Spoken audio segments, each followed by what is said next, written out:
My family demanded half my savings to pay my brother's debt. I moved out. That's the sentence I still say to myself when the memory is too loud. Who did it? My parents, mostly my mother and my father in the background, with my brother pulling strings from the edges.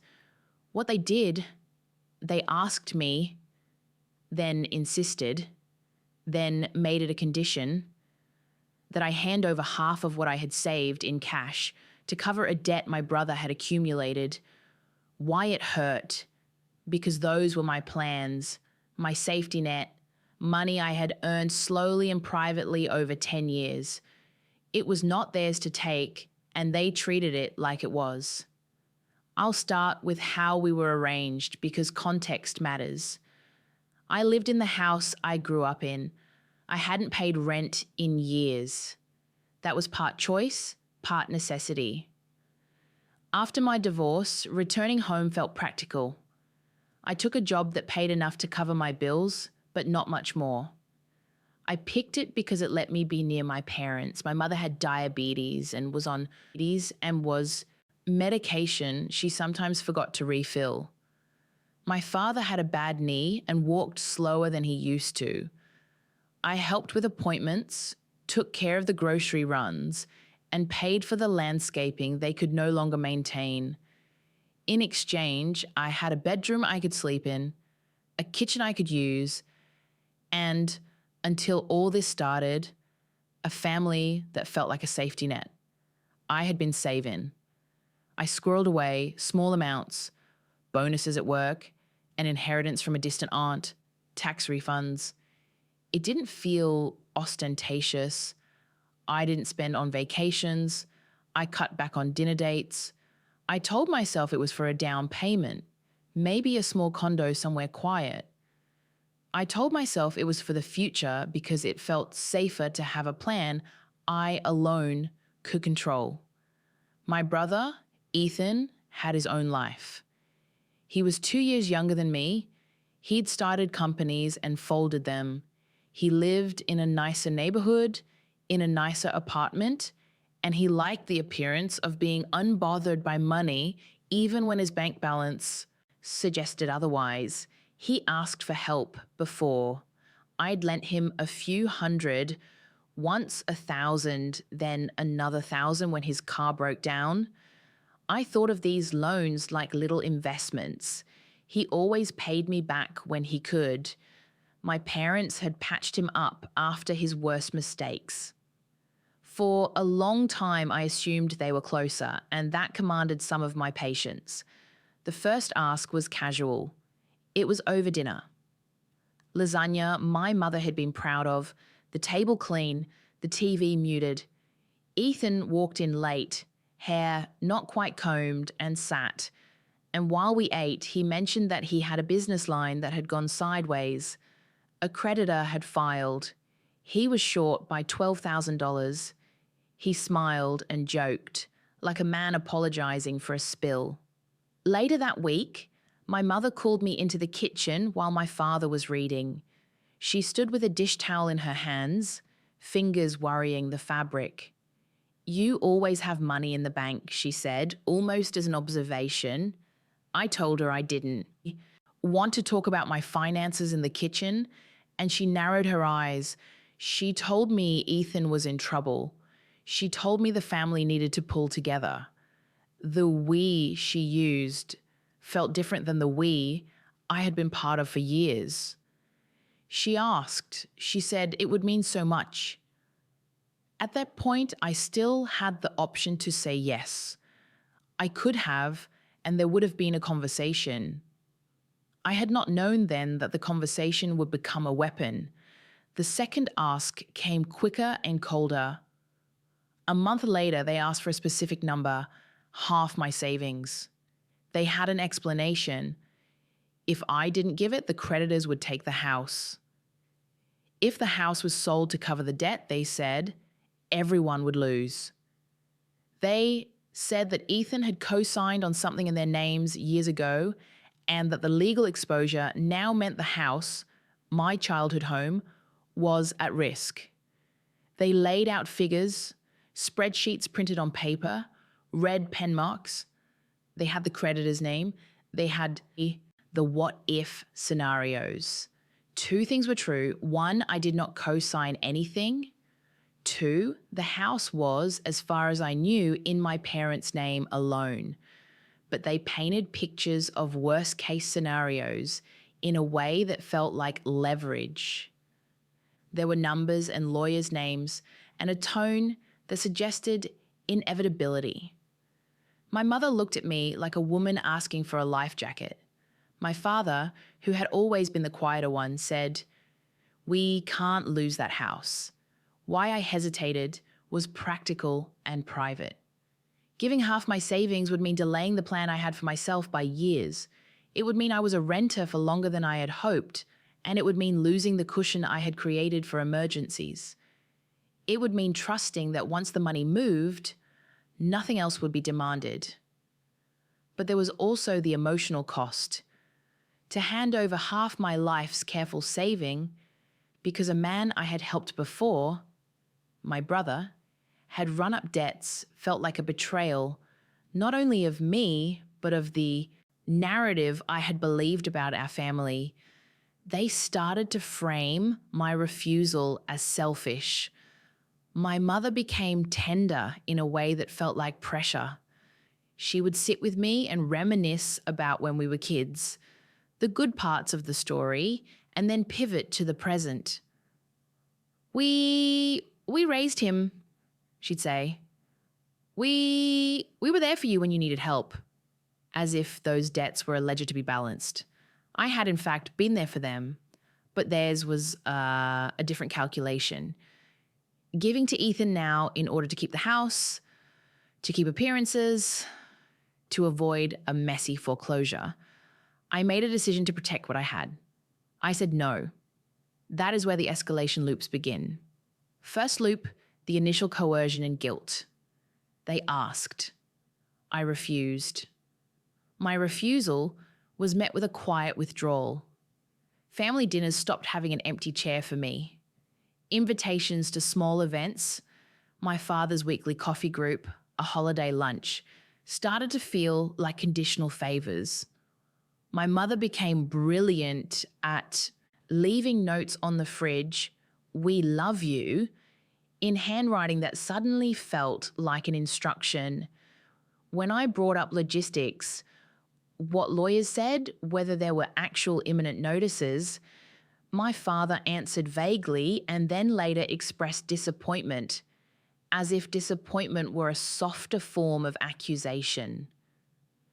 My reaction at that time was a mixture of anger and sorrow. I confronted my mother once in the living room while the late sun leaned through the blinds. I said we needed to be honest.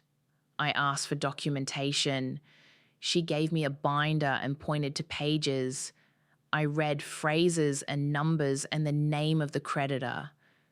There were things that made it sound plausible, but nowhere in the binder did it say I was legally responsible. It was all speculation and fear dressed in legalese. Consequences accumulated like small, heavy stones in my stomach. My brother texted me less often. When he did, his tone was conciliatory. Then frustrated, he asked me to reconsider. He told me he would find a way to pay me back. He promised. These promises had become thin as tissue paper. Loop 2, escalation to threats and humiliation. The family's posture shifted.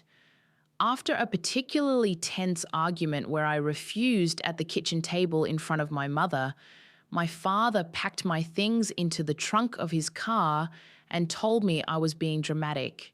He said, "You know what it's like to be married and lose everything, right? We should stick together." I was not dramatic. I had been practical. But the packing was performative.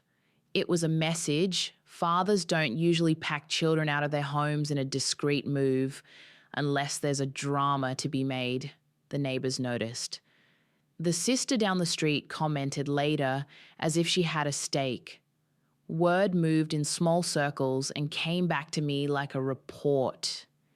Humiliation arrived. at a PTA meeting I attended months later, when a woman I barely knew, someone my mother spoke to on Sundays, mentioned that my family had been generous to Ethan. She said, without malice at first, that family should help family, and then, and with a lifted brow, I heard you weren't helping. I could feel the town's small judgments like an extra layer on my skin. These were not grand betrayals, not yet. They were a slow tightening of a rope around my sense of belonging. My reaction changed. I began to withdraw not only from them, but from my own plan. I looked at my savings in a way I hadn't before. It changed how I slept. I began to calculate worst-case scenarios. If they were willing to humiliate me, were they willing to take other steps? Would they rewrite wills? Will talk to my employer? Would they call my landlord? I had seen families weaponize proximity before. The pressure made the home feel smaller. Consequence, I lost leverage. Small leverage matters. The fact that I was living in their house, that I had stopped aggressively pursuing housing because I had a roof, became a force against me. Their demands felt more plausible because I was right where they wanted me. They could stage scenes. They could make pity into a public performance. My resistance looked stubborn, almost ungrateful in the eyes of people who did not see the ledger I kept in my head.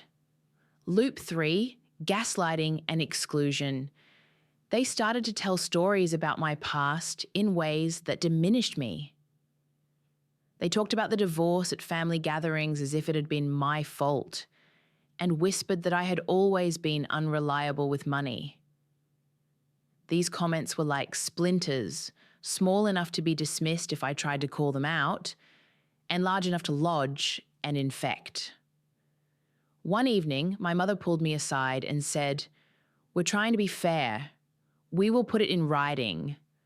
We will make sure everything is transparent." She meant one thing. I heard another.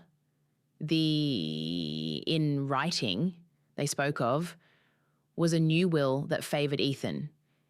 It was a draft that my mother kept on her nightstand. I saw it once when I reached for an aspirin.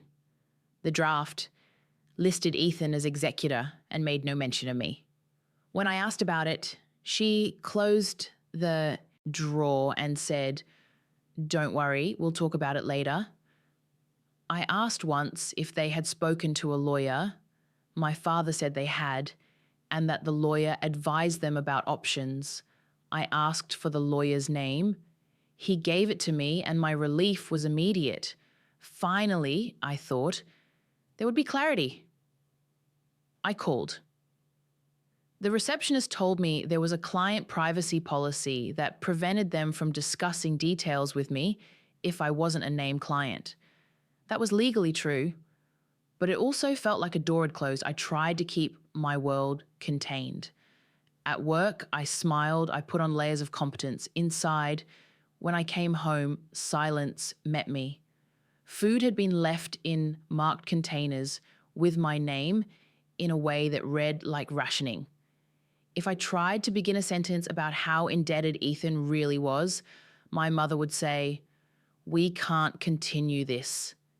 The meaning was clear. Loop 4, open coercion. A month after the binder incident, they asked again. This time, it was not in the kitchen. With a dish towel, it was in the office where my father kept the important papers. He sat at his desk. The blinds were drawn. He had a pen in his hand and a bank form folded. My mother held a phone, faces in a model of serenity. "We can get the money in a way that keeps everything quiet," my father said. He suggested I withdraw certain amounts and place them in a joint account they would open under the pretense of urgent payments. "It will be easier and safer," he said. He put the form in front of me like it was an innocent thing. I refused. I told him I would not transfer my money into an account that I did not control. He then said casually, If you refuse, you understand there will be consequences. The consequences were not specific. They hovered like an unspoken threat. I realized then that I was in a position where my family expected obedience, and refusal would cost me relationships I valued. They could, if they chose, make my refusal into my fault. My reaction changed from obstinacy to calculation. I prepared an exit strategy. I started to look at apartments online, not because I wanted to go, but because I had to know what it would take. The probability of me leaving, which had always felt faint and distant, grew real. Consequence, my mother began to call me at work multiple times a day. The calls began as requests, then became small lectures, then turned into messages that read like surveillance. We stopped by your room. We found your passport. We are worried. Each call was designed to make me feel small and under scrutiny. When I failed to answer, voicemails accumulated with a tone that suggested alarm. At my desk, I would see the missed call and feel the weight of having to choose between my job and my family. Loop 5. Manipulation broadened. They involved extended family. My aunt called and said, without naming names, that families had to pull together in times of need. My cousin, who had once been close, sent a message that read like a warning. You don't want to be the one who ruins things. These were infestations of advice masquerading as concern. They made me doubt myself. I reacted by taking the binder to a lawyer. I told the lawyer the whole story and asked what would happen if I refused altogether. The lawyer, a woman with grey hair and a flat voice, said something I needed to hear. You can't be forced to give the money unless you sign. That sentence was the hinge in a small way. It clarified legal boundaries. It created a thin margin of safety. But legal safety does not always equal emotional safety. My family's threats were not always legal ones. They had other currencies: shame, obligation, and the history of dependence. Consequence: the family began to use the idea of inheritance as a cudgel. In casual conversation, my mother would say things like, we want to make sure everything's fair when the time comes. We have to think about the future. The future was code. It meant pay now or be forgotten later. The suggestion that I could lose the only place I had lived for years if I did not comply was now explicit. The situation worsened slowly and then suddenly. The quiet house turned cold. Holidays were thin. My brother stopped visiting with frequency. The calls were a hammering pulse in my day. I found myself watching the front door as if it could give me a signal about what to expect. Then came the low point. One night in late November, after a day of emails from my mother about whether I would sign the form, I sat on the couch and realized I had run out of patience. It was not the big dramatic moment you might expect. There was no raised ceiling, no glass breaking. There was only the sound of a kettle coming to boil in the kitchen and the weight of a question. Could I keep living like this? My leverage was gone. I had less than I thought I had. The house was quiet. My father had begun to avoid looking at me. My mother had stopped cooking my favorite meals. She had started to leave notes that felt like small verdicts. We need to be practical. I felt trapped in a home where every gesture came with an agenda. The low point was not money exactly. It was the realization that the people who should have protected me had turned their need into my obligation. I cried once that night, quietly. I sat on the floor with my back against the couch and let the tears come because there was no one to see them. I thought of the things I had planned: a small place of my own, a garden, the idea of waking up without the feeling of owing. I thought of how powerless I felt. The turning point came in an unremarkable, accidental way. A few days later, I found myself helping my father with his old laptop. He had forgotten the password and could not access tax documents he needed. He handed me the machine like a test. He was distracted. He sat in his favorite chair and watched as I typed. Somewhere in the navigation, I clicked into a folder labeled Ethan Urgent. It was a careless name, as if he had meant to hide nothing. Inside were emails, drafts, and a scanned letter. I read an exchange between my mother and Ethan from a month earlier. It was blunt in the way of business arrangements. My mother wrote that she had been speaking to a lawyer and suggested that asking me for money would be the cleanest solution. Ethan's reply said, "Yes, I think she'll give it. She always does what's best for the family." There was more. I found a draft of a new will saved as a PDF with the date and my mother's initials. It named Ethan as sole executor and included language that suggested my portion of the estate could be withheld unless family harmony was restored. There was a note that read, "If she refuses, we can still cover the house through other means, but we'll need her cooperation to make things easier." The tone was pragmatic, almost cold. In a folder called Receipts, I saw transfers from my parents' joint account to Ethan's companies over the last 2 years. I saw checks. I saw wire transfers. The total was more than the number they had called a debt they couldn't otherwise meet. It was clear, painfully clear, they had already been supporting him for a long time. There was no immediate foreclosure threat that required my exact money at that exact moment. The threat they had raised was rooted more in preference than in necessity. My reaction was not a scream or a confrontation. Instead, I felt something thin and precise, relief edged with anger. Evidence has a way of changing how you feel about the people in your life. The documents didn't reduce the emotional sting, but they made my position clear. They made their ask look like what it was: a plan to extract my money in order to maintain appearances and to keep Ethan solvent while avoiding the shame of admitting he had failed. Consequences of that discovery shifted the dynamic. I could not unknow what I had found. I printed copies, I saved files, I took a picture of the email thread with my phone, though that felt petty and necessary all at once. When I asked my mother about the emails, she said, "Those are old drafts." She became small and then annoyed.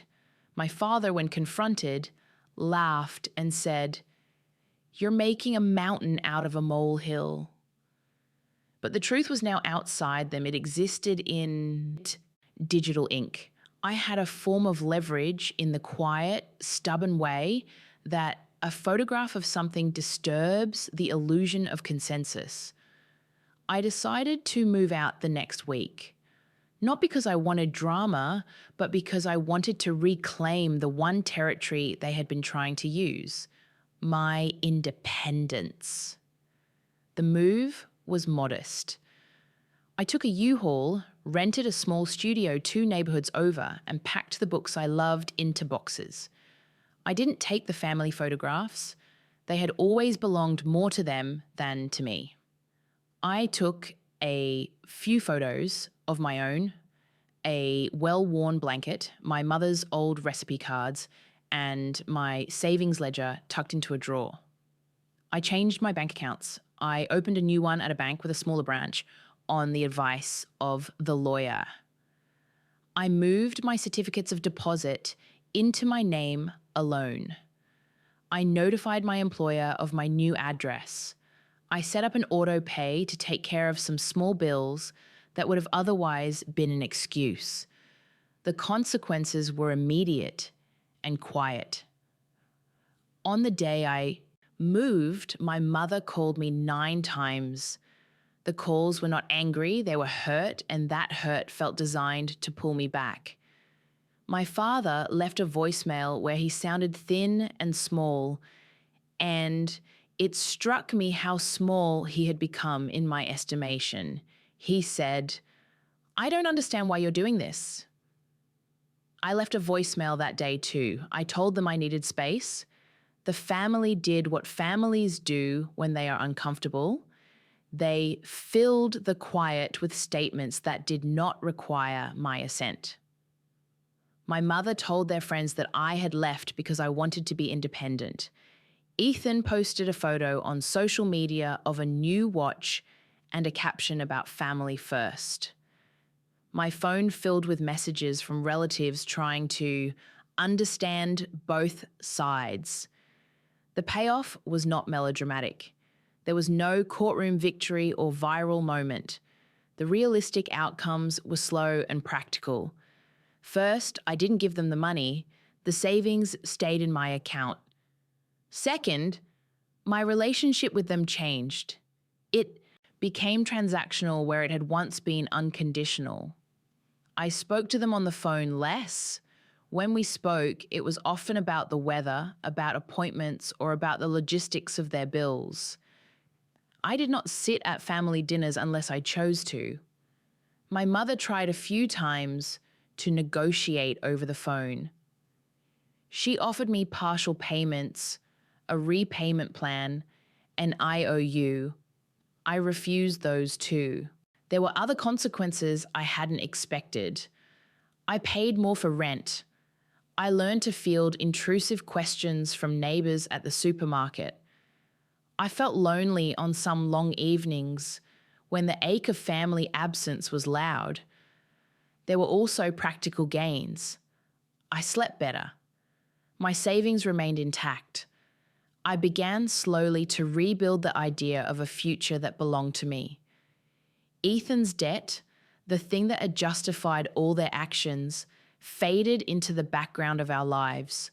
He was not forgiven publicly. He continued to reach out in small, self-justifying ways. He called once in the dark of winter and asked if I could lend him a private loan. I told him no. He took it like a man who expected a certain response. He responded with disappointment and then silence. A year after I moved out, my father had a fall. He broke his hip. I was the one who drove him to the hospital.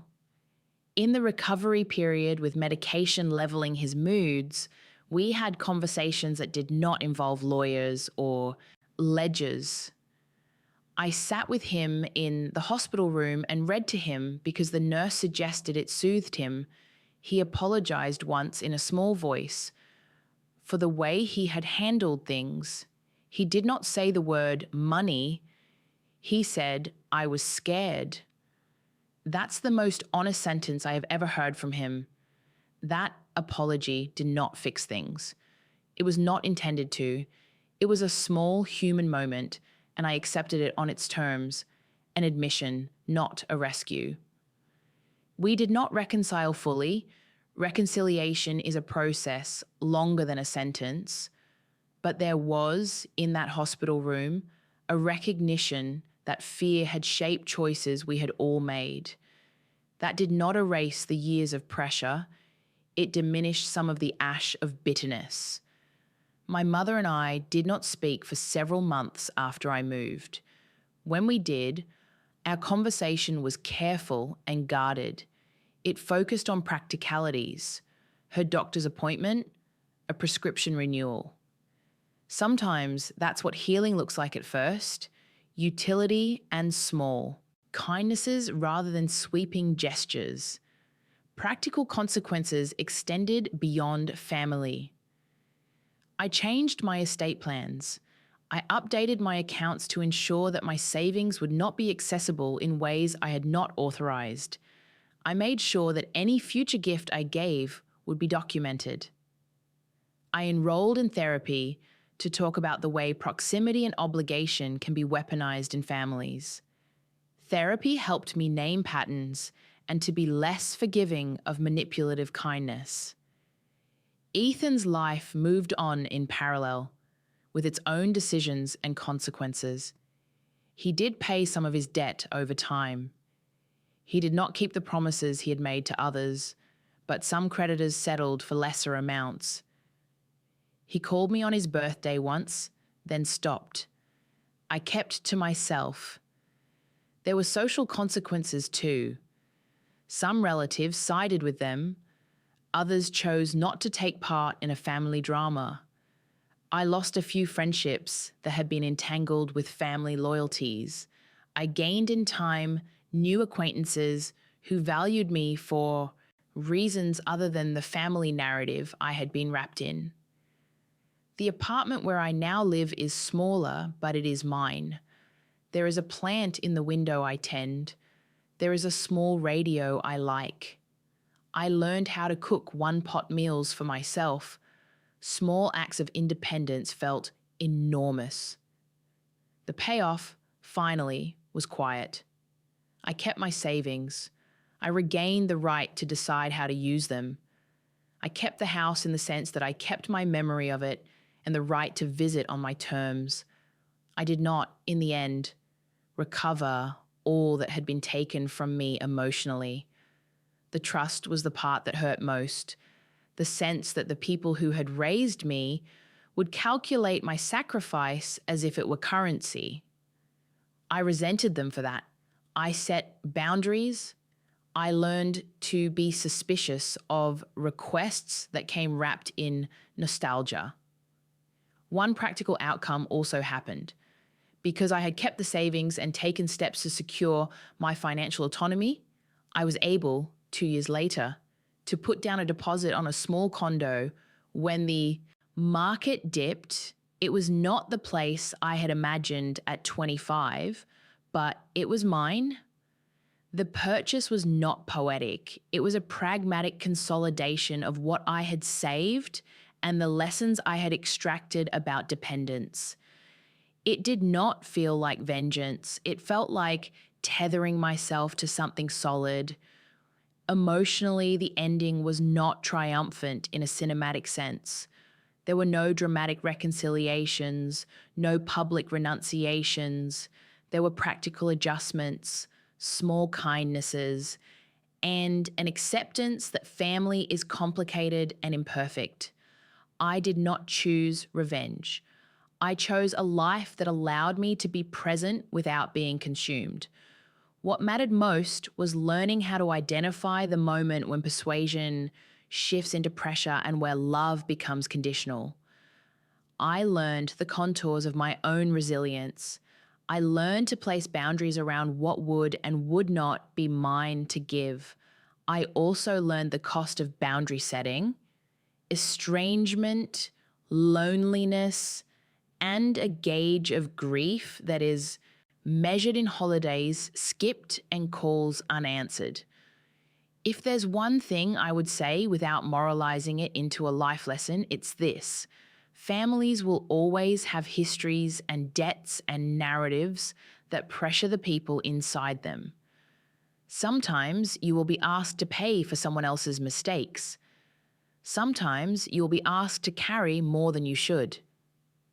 The practical step is to name the ask and to decide whether the price is one you can afford, not just in money, but in dignity and future freedom.